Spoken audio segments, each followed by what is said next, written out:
আমরা বগুড়া অঞ্চলের দ্বিতীয় পার্টটা করব অলিম্পিয়াডের। এখানে এখানে কি আছে, প্রতিটি লাইন বরাবর 4টি বিন্দু যোগফল 2024 যদি A less than B less than C less than D হয় এবং বি সমান A plus C divide by 2 D সমান সি প্লাস 5 হয়, তাহলে ডি এর মান নির্ণয় করো। এখানে দেখো, এখানে সি বি ডি এবং 507 এটা 4টা বিন্দু, এখানে চতুর্থ বিন্দুর মান দিয়ে দেওয়া আছে। আর এই পাশে হলো এ ডি বি 513, এই 4টা বিন্দুর মান হলো 2024। এই যেদিকে যাও সেম, যেহেতু এগুলো বর্গক্ষেত্র সেম হবে, তো এখান থেকে আমরা কিন্তু 2টা সমীকরণ পাচ্ছি আর এখানে 2টা সমীকরণ আছে, এটা 4টা সমীকরণ দিয়ে আমরা ম্যাথটা করব। তাহলে এখানে আছে হলো A plus D plus B plus 513 equal to 2024। আর এখানে আছে হলো কি আছে, এ প্লাস, এখানে অন্য একটা লাইন নিই আমরা, 513 504 লাইন নিই, 507 লাইন নিই। 507 লাইন কি আছে, C plus B plus D plus 507 equal to 2024। এই 2টা সমীকরণ আমরা পাইলাম। এখানে হলো 1 নম্বর সমীকরণ, এখানে হলো 2 নম্বর সমীকরণ। এই 2টা সমীকরণ আমরা পাইছি। এখন এটা আমরা কি করব, বিয়োগ করব। এখানে বিয়োগ করলে, কারণ বিয়োগ কেন করব, এখানে বি আছে ডি আছে, এখানে বি আছে ডি আছে, দুইটাতে আমরা 2টা মাইনাস করে রাশিটা ছোট করে নিয়ে আসতে পারি। নর্মালি বীজগণিতের রাশি আমরা যোগ বিয়োগ করে কি করতে পারি, ছোট করে নিই, ছোট করে নিলে বুঝতে সুবিধা হয়। তাহলে এ মাইনাস সি, বি আর ডি তো বিয়োগ চলে যাবে, প্লাস 6 ইকুয়াল টু 0। তাহলে এ মাইনাস এ সমান কি হবে, আমরা যদি দুই পাশে চলে যাই, সি মাইনাস 6, বা তাহলে সি সমান কি হবে, এ প্লাস 6। আমরা এখানে 3 নম্বর সমীকরণ পাইলাম। এখানে একটা সিঙ্গেলে মান নিয়ে আসলাম যে সি সমান এ প্লাস 6। এখানে আবার কি আছে, বি সমান A plus C divided by 2। আমরা চেষ্টা করবো সবগুলা মানকে এতে কনভার্ট করতে। সবগুলা যখন এতে কনভার্ট, সবগুলা মান এই যে সি বি ডি সবগুলা মানকে যখন এতে কনভার্ট করবো, দেন আমাদের তখন একটা সমীকরণ আমরা ফেলতে পারবো, ফেললে একটা এর মানটা বের করে দেবো। এর একটা মান বের করতে হলে বাকিগুলো মান বের হয়ে যাবে। আচ্ছা, এখানে সি সমান এ প্লাস সি, এরপরে ডি সমান কি হবে, তাহলে ডি সমান আমাদের কি দেওয়া আছে, সি প্লাস 5, সি প্লাস 5 সমান সমান সির মান কত, এ প্লাস 6 প্লাস সমান সমান, এটা কিন্তু ম্যাথ অঙ্ক, অতএব তোমাদের কিন্তু একটু ফাস্ট বুঝতে হবে। এটা আমার জেনারেল অঙ্ক না যে একেবারে ভেঙে ভেঙে বুঝাই দিব, এরকম না। এখানে ম্যাথ অলিম্পিয়াড যারা এই ক্লাস যারা করতেছো, দ্যাট মিনস তারা ম্যাথ মোটামুটি ভালো বোঝো, তারপরে কিন্তু এই ক্লাস করতেছো। আর যদি তোমাদের এরকম হয় যে তোমরা বেসিক জিনিসগুলো বুঝতে পারো না, বেসিক জিনিসগুলো প্রবলেম, তাহলে আমার এই ডিসেম্বরের 1 তারিখ থেকে একটা কোর্স আসতেছে, যে কোর্সে আমরা বেসিকের 44টা চ্যাপ্টার অধ্যায় কমপ্লিট করে দেন আমরা এই অঙ্কগুলো 1 বাই 1 সলভ করব, যাতে আমরা ম্যাথ অলিম্পিয়াডে একটা ভালো রেজাল্ট করতে পারি। এটাতে কি হবে, তোমরা অলিম্পিয়াডে একটা ভালো রেজাল্ট করতে পারো, পাশাপাশি তোমাদের পুরো লাইফের ম্যাথের যে বেসিকটা, এটা ফাউন্ডেশনটা একদম স্ট্রং হবে। তো আমরা কন্টিনিউ করি। আমরা সির মান পেলাম এতে, ডির মান পেলাম এতে, এবার আমরা বির মান এতে নিয়ে আসবো। বি সমান কি, A plus C by 2, A plus C divide by 2। তাহলে সির মান, এর মান তো 8 আর সির মান হলো A plus 6 divide by 2 equal to, উপরে কী হবে, 2a প্লাস 6, দেখা কিন্তু আস্তে আস্তে সুন্দর হচ্ছে, তোমরা তো খেয়াল করতেছ। তাহলে a প্লাস 3। তাহলে আমরা কি কি মান পাইলাম, সবগুলা মান পাইছি, হ্যাঁ। বিতে বির মানও পাইছি এতে, ডির মানও পাইছি এতে। তা আমরা এই সমীকরণটা যদি বসাই, যেখানে এই যে A B A D B, এই সমীকরণ যদি আমরা বসাই কি হবে, এ প্লাস ডির মান পাইছি আমরা এ প্লাস 11, এ প্লাস 11, আর বির মান পাইছি এ প্লাস 3, এ প্লাস 3 সমান সমান 2024, সরি এটা সমান সমান দেওয়া যাবে না, তাহলে 3a প্লাস 14 ইকুয়াল টু 2024। তাহলে 3 এর মান কত, 2024 থেকে তো 2010 ভাগ 3। তাহলে যেহেতু ক্যালকুলেটর নিতে দেয় না, আমরা ক্যালকুলেটর ছাড়া অঙ্ক করার চেষ্টা করবো। 318, 3 7 21, 670, এর মান হলো 670। তাহলে ডির মান কত, ডির মান হলো এ প্লাস 11, তার মানে ডির মান হলো এ প্লাস 11, 681। আশা করি বুঝতে পেরেছো, কোনো কনফিউশন হওয়ার কথা না। এখানে জাস্ট এখানে একটা জিনিস বাদ পড়ে গেছে, এখানে হলো 513, এখানে মাইনাস করা হয়নি, হ্যাঁ 513, সরি। তাহলে তার মানে এখানে 513 মাইনাস করলে 2010 থেকে যদি আমরা 513 মাইনাস করি, 2010 মাইনাস 513, 1497 হবে, হ্যাঁ 1497।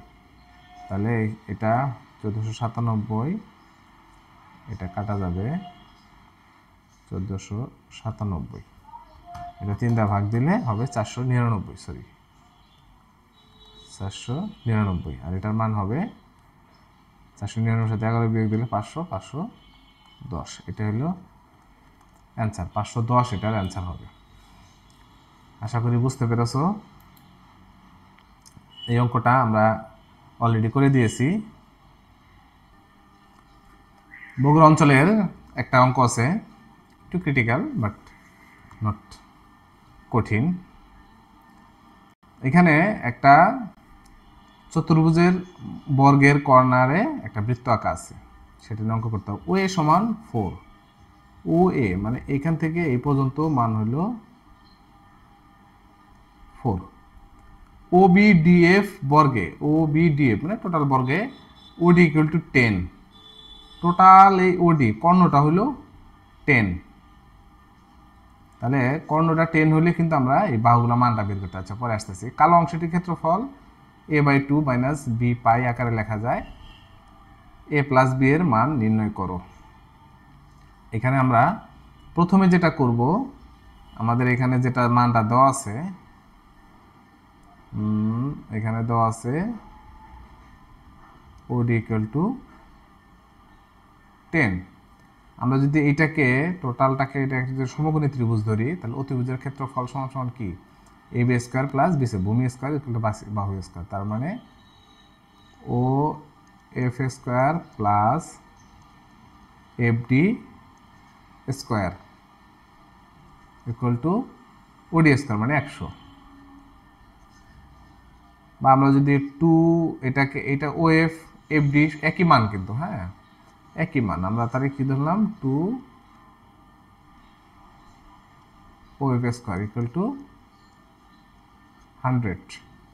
তাহলে O F square equal to 50, O F equal to আমরা যদি 50 রুট করি, এখানে কি আছে 10 আছে, হ্যাঁ 50 মধ্যে কি আছে 5 আছে এবং 2 আছে, 25 এবং 2 আছে। তাহলে 25 যে বাইরে চলে আসে, এটা ওএফ সমান 5 ইন্টু রুট 2। আমরা একটা বাহুর মান পাইলাম।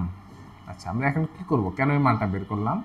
আমাদের মানটা বের করার উদ্দেশ্য হলো এই জিনিসটার আমরা ক্ষেত্রফল বের করব। এই ও বি, এই যে মাঝখানে এই ত্রিভুজটার ক্ষেত্রফল বের করব। তাহলে এই ত্রিভুজের ক্ষেত্রফল কত, এটা আমরা ধরে নিলাম জি ধরে নিলাম, হ্যাঁ। তাহলে ও জি বি ত্রিভুজ ইকুয়াল টু হাফ গুণন ভূমি গুণ উচ্চতা। ত্রিভুজে কি আমরা জানি? হাফ গুণন ভূমি গুণন উচ্চতা। হাফ গুণন ভূমি হলো ওবি, উচ্চতা হলো ধরে নিলাম এজি, সমান সমান ওবির মান আমরা কি পাইছি? ওবির মান পাইছি হলো এই যে 5 ইন্টু √2 পাইছি। হ্যাঁ, আর উচ্চতা হলো এটা কিন্তু ওই মাঝ বরাবর অর্ধেক করছে। হ্যাঁ, যেহেতু কর্ণ, হ্যাঁ যেহেতু বর্গ এবং এটা কর্ণ, মাঝ বরাবর অর্ধেক, তার মানে এই পুরাটার মান যদি হয় 5 ইন্টু √2, তাহলে এটার মান কিন্তু হবে 5 ইন্টু √2 অর্ধেক, 50%। 5 ইন্টু √2 ডিভাইড বাই 2, তাহলে কি হবে? 25/√2, 25/√2 না, √2টা চলে যাবে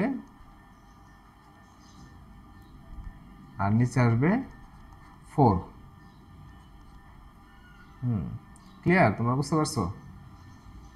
এই যে 5 5 25 আর √2 গুণন √2, তার মানে এখানে 25 গুণন 2 নিচে আসবে 4। 25 দুগুণ 50, 50/4 সমান সমান 25/2 ত্রিভুজ। এখন আমরা পুরা বৃত্তের ক্ষেত্রফল আমরা কি জানি? বৃত্তের ক্ষেত্রফল আমরা জানি, বৃত্তের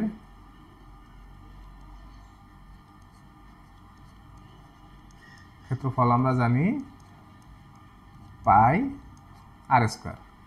তো আর এর মান তো দেওয়া আছে, এটা দেওয়া আছে, তাহলে পাই আর স্কয়ার হলো। কিন্তু এই পুরা বৃত্তের ভিতরে এইটুকু এখানে এটা কতখানি? এটা হলো, আমরা যদি এটাকে অর্ধেক ধরি, 50% ধরি, তার মানে এটা কিন্তু 4/1 হ্যাঁ, এটা 4 ভাগ। এইটার আবার অর্ধেক হলো এইটুকু, এটুকু হলো 8/1। তার মানে আমরা যদি সাদা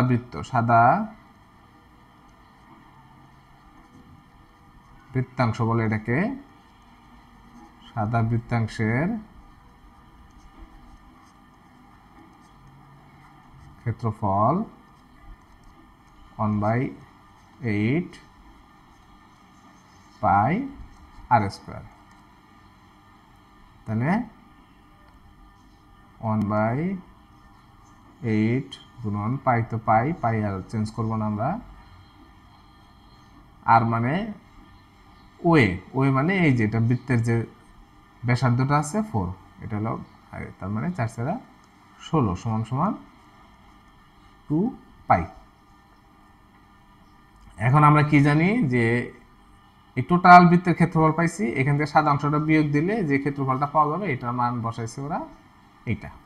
আমরা এটা করি, সমীকরণটা কিভাবে করব? আমরা টোটাল বৃত্তের ক্ষেত্রফল আমরা কি পাইছি? 25/2 পাইছি, সাদা অংশের মান পাইছি 2 পাই সমান সমান আমরা পাইছি a/2 minus b pi.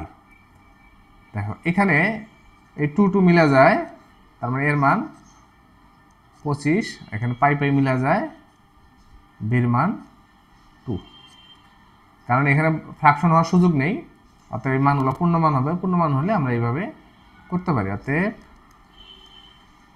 a = 25, b = 2, অতএব a + b = 27। এটা হলো অ্যান্সার। অঙ্কটা দেখতে যত কঠিন মনে হয়, আসলেই অত কঠিন না।